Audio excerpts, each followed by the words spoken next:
오늘 여러분과는 이 사도행전 8장 26절에서 40절 말씀을 오늘 나누는데요. 이 말씀을 제가 읽고 또 오늘 말씀을 준비하면서 저에게 하나님 주신 아주 특별한 은혜가 있습니다. 여러분에게도 동일한 은혜가 누려지시기를 축복합니다. 아멘. 저희가 사도행전 말씀을 이 1월 달부터 계속 함께 나누고 있는데요. 제가 거의 매주 언급을 합니다만 사도행전을 우리가 성령행전이라고도 합니다. 이 사도행전에서 일어나는 일, 성령을 빼고는 우리가 이야기할 수 없어요. 근데 그 말인 즉슨 오늘날 우리 교회에서도 우리가 교회에서 하나님의 역사와 하나님의 일들을 이야기할 때 성령을 빼놓고는 우리가 얘기할 수 없다는 겁니다. 이상하게도 요즘은 성령에 대한 얘기를 잘 아는 경우도 교회들에 종종 있는 것 같아요. 그리고 너무 성령 하면 어떤 분들은 좀 부담스럽다고 하시는 분도 있어요. 성령 얘기 하시더라도요, 목사님, 성령의 임재 이런 거 얘기하면 좀 뭔가 고상하고 수준 있는 것 같은데 막 성령 충만 이러면 또 뭔가 좀 너무 밀어붙이는 것 같고 강요하는 것 같고 그런 느낌이 든다는 분들도 계세요. 그런데 여러분, 성령 충만은 제가 누누이 말씀드리지만 어떤 능력을 우리가 이야기하는 게 아니에요. 성령은 능력이 아닙니다. 성령은 하나님입니다. 성령이 충만하다는 것은 내내 하나님의 임재가 완전하다는 거예요. 그러니까 성령 충만하다는 것은 더 이상 내 지식과 내 경험과 내 판단으로 살아가는 게 아니라 하나님께 붙잡힌 바 되어서 하나님의 이끄신 대로 사는 게 성령 충만한 삶이라는 것이죠. 그러므로 우리가 아무리 성령 충만을 강조해도 부족함이 없습니다. 왜? 저도 그렇고 여러분도 그렇고 우리는 그 누구도 예외 없이 하나님의 인도하신 대로 살아야 되기 때문에. 여러분, 하나님의 인도하심은요, 적당히 우리가 할 수 있는 게 아니에요. 고르고 선택해서 하나님이 시키시는 것 중에 이거는 하고 이거는 안 하고, 또 하고 안 하고도 있지만 뭐가 있어요? 언제 할 거냐? 제가 안 할 건 아닌데요, 하나님. 나중에 할게요. 나중에 할게요. 저는 이것도 일종의 불순종이라고 생각합니다. 하나님이 하라고 하셨는데 안 하겠다고는 차마 못 하겠고, 하나님 제 형편, 제 사정 아시잖아요. 나중에 형편 될 때, 여유 될 때 할게요.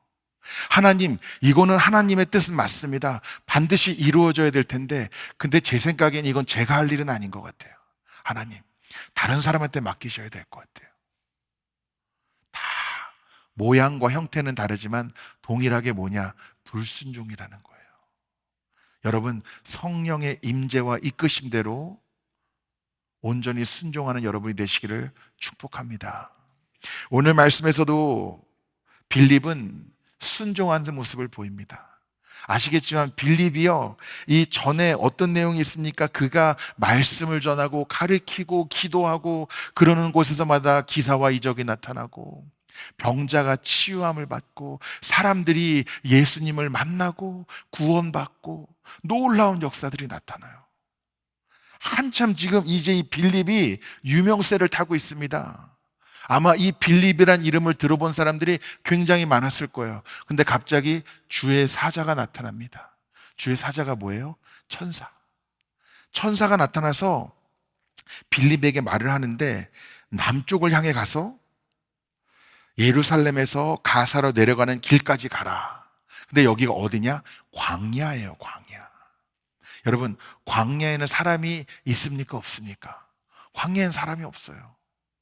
아니, 지금 이 빌립이 가는 곳마다 숫자를 다 세보진 않았겠지만 대충 성경에서 이야기하는 것만 들어봐도 지금 너무나 많은 사람들이 이 빌립을 통해서 나타나는 기사와 이적과 역사를 통해서 예수님을 만나고 구원받고 있는데 광야로 보내는 거예요. 사람도 없는 곳으로. 근데 왜 보내나 했더니 거기 가서 보니까 27절에 에디오피아 사람 곧 에디오피아 여왕 간닥의 모든 국고를 맡은 관리인 네시가, 아주 설명이 길죠. 에디오피아, 이제 이방인이죠. 이방 나라에서 온 네시를 만나게 되는데 이 네시가 이 간다게라는 여왕의 모든 국고를 맡은 당시 에디오피아의 굉장한 실세였다는 겁니다. 이 사람을 사람 인적이 하나도 없는 것 같은 그곳에서 만나게 되었어요. 근데 이 사람이 어디서 오는 길이었냐? 예배하러 예루살렘에 왔다가 돌아가는 길이었어요. 무슨 얘기냐면 이미 예루살렘에 들려서 예배를 드렸다는 얘기예요. 그러니까 이 사람이 굉장한 사모함이 있는 사람이었습니다. 이 사람을 만났는데 보니까 뭐를 읽고 있는데 그게 뭐였어요? 이사야서. 이사야서의 말씀을 이 수레에서 읽고 있는 모습을 봐도 지금까지 성경에 기록된 내용만 봐도 우리가 깨달을 수 있는 게 있는데 이 사람이 굉장한 실세였잖아요. 사실은 국고를 맡은 사람이면 제 생각엔 그렇게 나라를 비우고 다니면 안 될 것 같아요. 그런데도 지금 예루살렘까지 와서 예배드리고 한가롭게 수레에 앉아가지고 이해하지도 못하는 그 성경을 이사야서를 읽고 있는 이 모습을 보면은 한 가지 드는 생각은 이 사람은 그만큼 사모하는 사람이었구나. 이해하지 못해도 이 이사야서를 읽고 있는 사람이었고 또 하나는 그만큼 실세였구나. 자리를 비워도 될 만큼. 그래도 문제가 없을 만큼. 이 사람을 만나서 그게 뭔지 알겠습니까? 알아듣겠습니까? 이해합니까? 이 빌립이 물으니까 아니 누가 가르쳐 줘야지 알죠. 그래서 이 빌립이 이 말씀의 내용을 설명해 줍니다. 32절에 읽는 성경 구절은 이것이니 일러스되 그가 도살자에게로 가는 양과 같이 끌려갔고 털 깎는 자 앞에 있는 어린 양이 조용함과 같이 그의 입을 열지 아니하였도다. 그가 굴욕을 당하였을 때 공정한 재판도 받지 못하였으니 누가 그의 세대를 말하리요. 그의 생명이 땅에서 빼앗김이로다. 여러분, 이게 누구에 대한 말씀이에요? 이사야에서 기록된 말씀인데 예수 그리스도에 대한 말씀이에요. 그러니까 빌립이 이 내시 에디오피아 내시에게 그 말씀의 내용이 예수에 대한 것이라고 가르치면서 그에게 복음을 전합니다. 이 복음을 전하니까 또 지나가다 보니까 마침 물이 있어요. 또 그 물을 보면서 내시가 먼저 말합니다.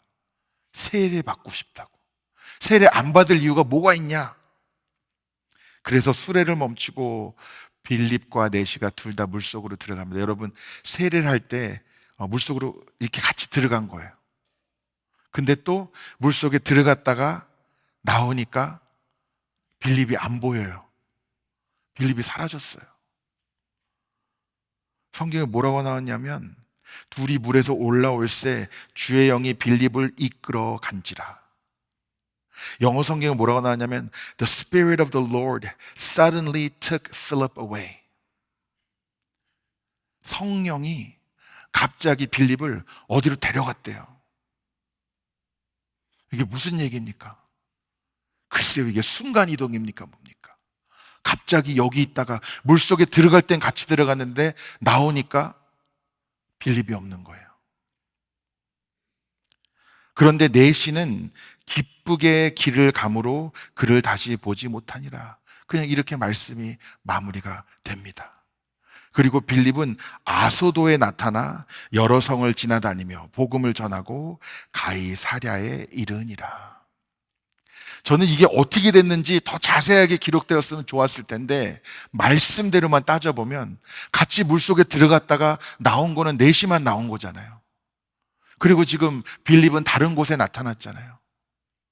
그래가지고 그러면은 이 아소도에 서 있는 빌립은 몸이 젖어 있을까 안 젖어 있을까 막 이런 생각까지 들더라고요. 사실은 여러분 이 말씀의 내용이 낯선 분들도 있으실지 모르겠습니다. 여러분, 성령의 이끄심으로 사람이 갑자기 여기 사라져서 여기서 나타난 게 가능합니까? 당연히 가능하죠. 여러분 매일 들으시는 내용이 뭐예요?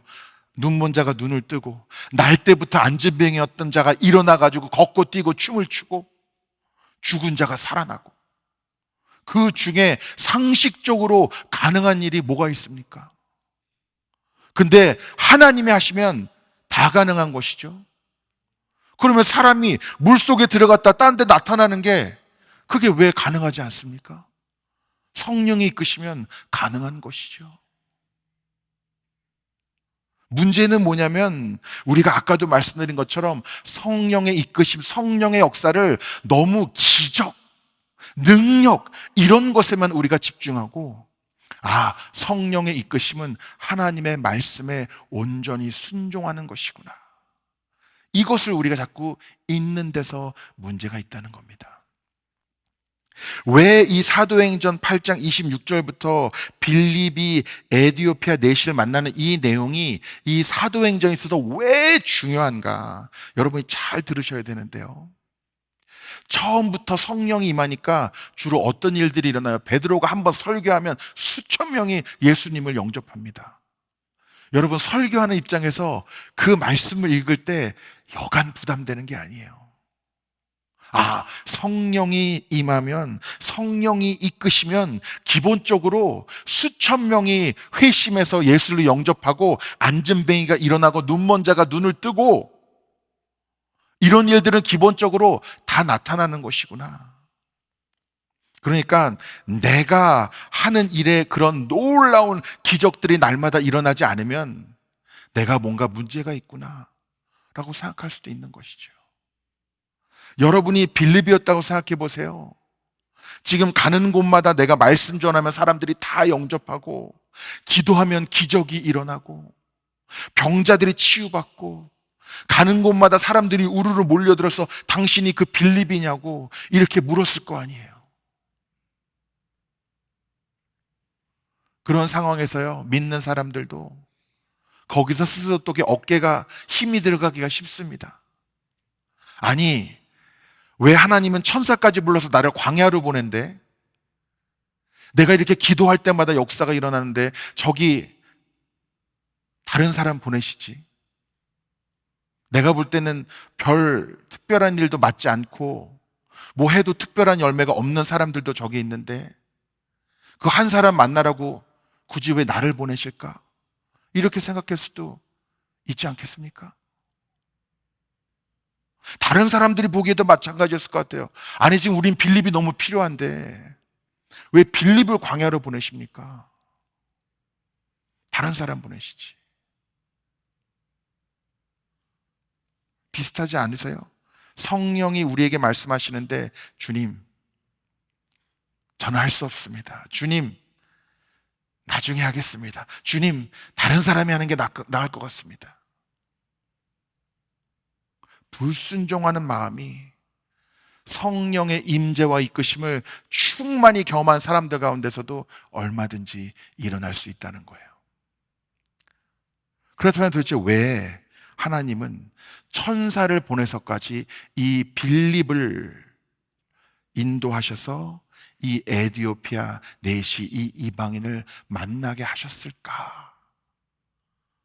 저도 근데 그게 궁금한 거예요. 저희도 교회에서 사역을 하지 않습니까? 누가 어떤 일을 맡는가는 굉장히 중요합니다. 그래서 우리가 어떤 기준으로 리더들을 세우는지도 굉장히 중요해요. 근데 오늘 말씀을 보면서 제가 깨닫고 회개한 것이 굉장히 많습니다. 오늘 말씀에서 우리가 깨달아야 될 것이 무엇이냐면요, 하나님은 저희와 사람을 보는 시선이 다르다는 거예요. 무슨 얘기입니까? 저희는요, 사람은요, 교회를 평가할 때도 뭐를 평가해요? 사이즈를 평가합니다. 교회가 클수록 훌륭한 교회고, 기왕이면은 수십 명보다 수백 명이 모이고, 수백 명보다 수천 명이 모이고, 수천 명보다 수만 명이 모이는 교회가 더 대단한 교회라고 우리는 생각합니다. 근데 여러분, 하나님도 그렇게 생각하실까요? 기왕 예배를 드릴 거면 한두 명이 모이고 두세 명이 모인 것보다는 200~300명, 3~4천 명이 모인 예배가 하나님이 받으시기에 더 합당한 예배라고 생각합니다. 여러분, 하나님도 그러실까요? 예수님이 계속 십자가에 못 박혀 죽기 전에 말씀하셨던 것이 있는데, 그것은 무엇이냐면 한 영혼의 소중함이었습니다. 여러분 기억나세요? 99마리의 양보다도 길 잃은 한 마리의 양을 귀하게 여기셨던 예수님의 그 마음이 여러분 기억나시냔 말입니다. 아니, 지금 이 빌립이란 사람은 하는 곳마다 대박 터뜨리고 가는 곳마다 수십, 수백, 수천 명이 몰려드는데 왜 광야로 보내서 한 사람을 만나게 하시느냐? 하나님에게는 그 수천 명 못지않게 이 에티오피아 이방인 넷이, 이 한 사람도 귀했기 때문입니다. 여러분 그렇게 믿으십니까? 무슨 얘기입니까? 우리가 교회에서도요, 너무나 쉽게 사람을 한 귀한 영혼으로 바라보지 않고 머릿수를 보기 시작하기가 너무 쉬워요. 근데 여러분은 그저 한 자리를 채운 오늘 머릿수가 아니십니다. 우리가 다 모여서 예배를 드려도 오늘 이 예배, 이 말씀은 여러분 그 한 사람을 위해서 하나님이 예비하신 분명하고 구체적인 말씀이 있다는 것입니다. 여러분 그렇게 믿으십니까? 그리고 하나님은 자리가 많고 사람이 많으니까 여러분 그 한 분이 오늘 있으나마나한 분이 아니라 오늘 여러분이 이 자리에 계셔서 하나님께 드릴 믿음의 고백과 기도와 예물과 찬양과 순종이 분명히 있다는 거예요. 사람이 많다고 하나님은 여러분을 그저 수많은 사람 중에 한 명으로 여기는 게 아니라 오늘 아주 구체적으로 여러분을 바라보고 계시고 여러분에게 말씀하고 계시고 여러분의 삶을 향한 아주 구체적인 계획이 있으시다는 것입니다. 여러분 그렇게 믿으십니까? 뿐만 아니라 하나님이 일하시는 방법이 놀라운데요, 그게 뭐냐면 내가 전도한 한 사람이 하나님의 사명을 어떻게 감당할지 우리는 알 수 없다는 거예요. 여러분 우리가 다 언젠가는 하나님 앞에 서게 되지 않습니까? 언젠가는 우리의 인생이 끝나면 이제 하나님 앞에 서서 하나님 앞에서 이제 우리의 삶이 다 드러나게 될 텐데 하늘의 상급이 큰 사람도 있고 적은 사람도 있을 거예요. 그럼 하나님이 가장 기뻐하시는 열매가 무엇일까? 그런 고민을 하거든요. 여러분 전도 많이 하시죠? 지금까지 여러분의 전도를 통해서 구원받은 사람이 몇 명이 되십니까? 그래서 제가 생각해 봤어요. 어떤 사람은 한 명을 전도해서 한 명을 구원받았고 어떤 사람은 1000명을 전도해서 1000명이 구원받았으면 이 1000명은 1000배로 칭찬을 듣고 이 한 명의 구원을 위해 힘쓴 사람은 하나님이 기뻐하시지 않는 삶일까? 저는 그렇다고 생각하지 않습니다. 그거는 뭐와 같은 얘기냐면 큰 교회 사역을 감당했던 목회자는 하나님 앞에 칭찬받을 종이고 그거보다 작은 교회를 섬겼던 목사님들은 그렇지 못하다는 겁니까? 절대 그러지 않습니다. 오히려 반대일 수 있어요. 가장 낮은 자리, 아무도 가기 싫어하고 하기 싫어하는 그 일을 맡아서 충성되이 감당한 종을 하나님이 기뻐하고 하늘의 상급과 칭찬이 넘쳐나지 않겠습니까?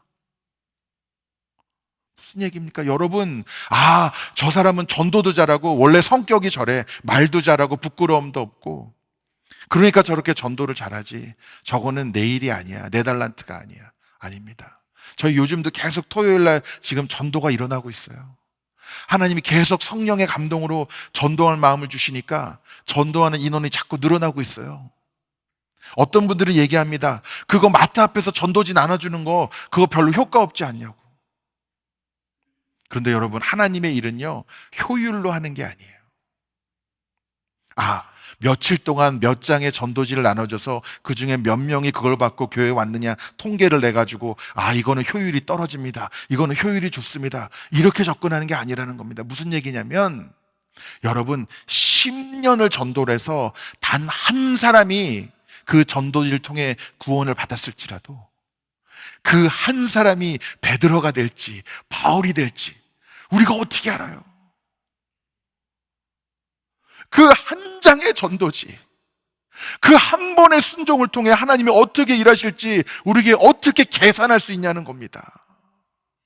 그러니까 왜 빌립이 지금 하는 일마다 잘 되고 바빠 죽겠는데 굳이 천사까지 보내가지고 이 내시를 만나게 했느냐? 이 내시가 복음을 듣고 세례받고 구원받는 것이 하나님의 계획에 있어서 굉장히 중요했기 때문인 것이죠. 여러분, 기독교가 에티오피아의 국교가 되는 거 아십니까? 어느 나라가 세계에서 가장 먼저 국교가 됐느냐, 뭐 이게 지금 보니까 논란의 여지는 있지만, 여러분, 에티오피아는 기독교가 국교예요. 왜 그렇게 됐습니까? 하나님의 계획과 섭리가 있었던 거예요. 하나님이 우리에게 기뻐하실 열매는 내가 당장 오늘 뿌려서 내일 열매 맺어가지고 사람들에게 대단한 소리를 듣고 인정받을 열매가 아니라 내가 오늘 충성했을 때 그 열매가 오늘 맺어질지 내일 맺어질지 내 생애 가운데 맺어질지 그 이후에 맺어질지 내가 알 수 없지만 그러나 기쁨으로 성령의 이끄심대로 순종하며 나아갈 때 하나님은 통하여 놀라운 일들을 감당케 하신다는 것입니다. 저는 예배를 준비하면서 기도하면서 그런 마음이 들었습니다. 아, 주님, 오늘도 정말 하나님이 기뻐하실 예배가 되기를 원합니다. 근데 이 말씀을 보면서 깨닫는 게 수천 명, 수만 명이 모였어도 그들의 마음과 생각이 세상을 향해 있으면 그 예배는 하나님이 기뻐 받으실 예배가 아니고요. 단 2명, 3명만 모여 있어도 전심으로 주님을 바라보고 주님을 예배하고 지금 이곳에서 살아계시고 나를 만져주시고 나를 충만케 이렇게 세우시는 그 주님을 누리는 예배자들이 있으면 그 예배는 하나님이 너무나도 기뻐하실 산 예배라는 것이 깨달아지는 것입니다. 그러므로 여러분, 왜 오늘 말씀이 중요하냐? 이 사도행전 말씀을 보면서 자칫 잘못하면 우리는 숫자의 함정에 빠지기가 너무 쉬워요.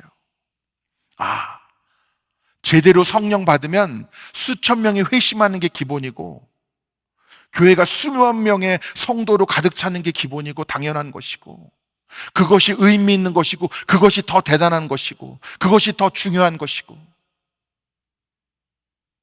반대로 우리는 그렇게 되지 못할 때 쉽게 낙심합니다. 빈자리가 보이고 잘 안 되는 것들이 보이고 부족한 것들이 보이고 조급해지고 실망하고 낙심하고 지치고. 그런데 하나님의 성령의 그 섭리는 그렇지가 않다는 거예요. 오늘 이 예배가 하나님이 기뻐 받으실 예배인지 아닌지는 여기 있는 사람의 숫자에 달린 것이 아니라 단 한 사람이라도 정말 하나님을 사모하고 사랑하고 전심으로 나를 거룩한 산 제물로 주 앞에 올려드리는 그 고백으로 나와 있는지 그렇지 못한지에 달려 있다는 겁니다. 여러분의 신앙의 앞으로의 여정, 우리 아틀란타 한인교회 앞으로의 나아갈 길도 마찬가지라는 겁니다. 날마다 몇 명 모였지? 날마다 어떻게 머리수, 사람수 이런 것들에 우리가 어느 날은 기뻤다가 어느 날은 슬펐다 할 것이 아니라 성령이 우리 가운데 임하여서 우리의 영안이 열리면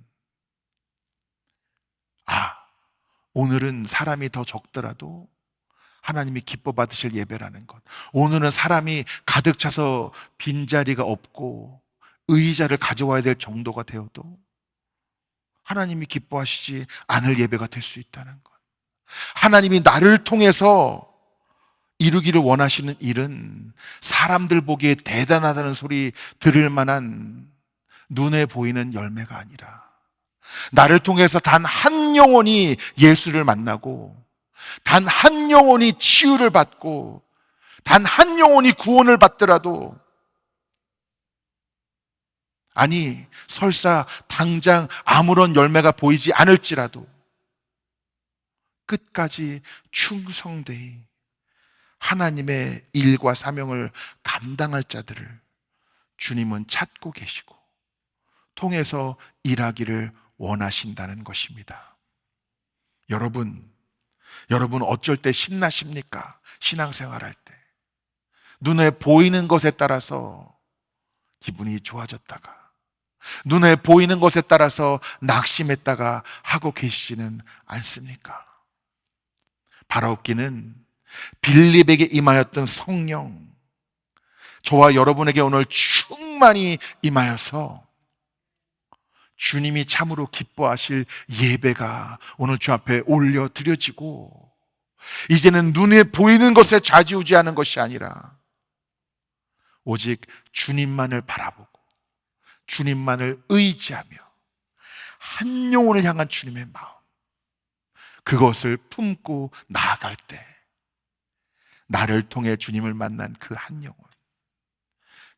한 영혼이 어떤 놀라운 주님의 계획 가운데 쓰임받는지도 우리가 분명히 보게 될 줄 믿습니다. 저희가 어제 우리 80세 이상 어른들을 위한 식사 자리를 마련했었습니다. 제가 사실 굉장히 어제 은혜가 됐어요. 우리 수고하시는 분들이 굉장히 많고, 우리 신궁희 권사님이 제일 수고했다고 제가 들었습니다. 예, 근데 제가 이 스토리를 들었는데, 저희가 뭐 행사하고 기획한 게 아니라 우리 권사님 같은 분들이 그저 우리 어르신들에게 따뜻한 밥 한 끼 정성스럽게 준비해서 대접하고 싶은 마음이 있으셨대요. 근데 어제요, 음식이 모자랄 뻔했어요.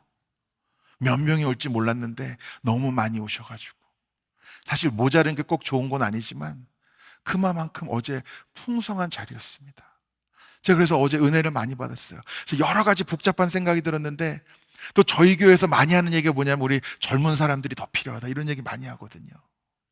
물론 우리 다음 세대를 위해서 기도하고 있기 때문에 계속 젊은 세대도 우리가 많이 전도하는 것도 맞는데요, 또 하나 제가 어제 다시 깨달은 게 있는데, 하나님의 일을 하는 데는요 나이가 없습니다.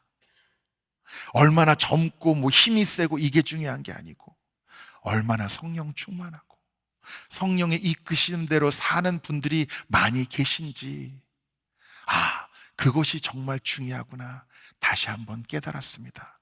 여러분, 성령의 일을 나의 마음과 생각으로 제한하지 마십시오. 나는 할 수 없다고 나 자신의 신앙의 여정도 스스로 막아서고 제한하지 마십시오. 성령의 이끄신 대로 나아가면 하나님은 저를 통해서도 일하실 수 있고 여러분을 통해서도 일하실 수 있습니다. 그 방법에도 제한과 한계가 없고, 하나님이 어떻게 역사하실지 저와 여러분 예상하고 싶어도 다 예상하고 가늠할 수 없는 것이죠. 저는 오늘 장로님의 기도 함께 드리면서 저도 마음에 많은 감동이 있고 또 아픔도 있었습니다. 그러나 반대로 우리 장로님 같이 이 교회를 사랑하고 정말 힘들고 어려운 때일수록 더 지켜나갔던 분들이 저에게 많이 있으신 것도 제가 잘 압니다. 사실 제가 뭐 여기 있었던 시간이 그렇게 오래지가 못하고 수십 년 동안 주님의 교회를 변함없이 지키고 이 예배의 자리를 지키신 분들의 그 마음의 중심을 하나님이 얼마나 기뻐하실까요? 여러분, 그러므로 어떤 상황 가운데서도 낙심하지 마시고 지치거나 곤비지 마시고 앞으로 성령의 임재와 이끄심을 통해 우리 교회 가운데 주님이 행하실 일들을 기대하시기를 축복합니다. 아마 저희가 모두 다 깜짝 놀랄 만한 일들이 앞으로 주님의 섭리 가운데 날마다 나타나게 될 줄 믿습니다. 기도하시겠습니다. 사랑과 은혜가 풍성하신 주님, 감사합니다. 주님을 만나게 하시고 예배하게 하시고 그 복음을 전하는 사명도 감당케 하시니 감사드립니다. 빌립을 부르셨을 때 주저없이 순종하고 주님이 보내시는 곳으로 품게 하시는 그 영혼을 향해 주님의 뜻을 이뤄 나갔던 것 같이, 주님, 저희도 주님을 바라보고 주님의 말씀에 순종하며 주님의 나라와 뜻을 이루어 나가는데 쓰임받게 하여 주시옵소서. 성령의 충만함이 우리 가운데 누려지게 하여 주시고, 성령이 이끄신 대로 나아가 온전히 순종하며 주님의 뜻을 이루게 하여 주시옵시고, 어떻게 놀랍도록 역사하시고 그 한 영혼을 향한 주님의 마음을 우리 가운데 품게 하시는지 다시 한번 되새기며 주님의 복음을 전하고 날마다 기도의 자리에 나가며 주님의 사명을 감당할 수 있도록 역사하여 주시옵소서. 주 예수 그리스도의 이름으로 기도드리옵나이다. 아멘.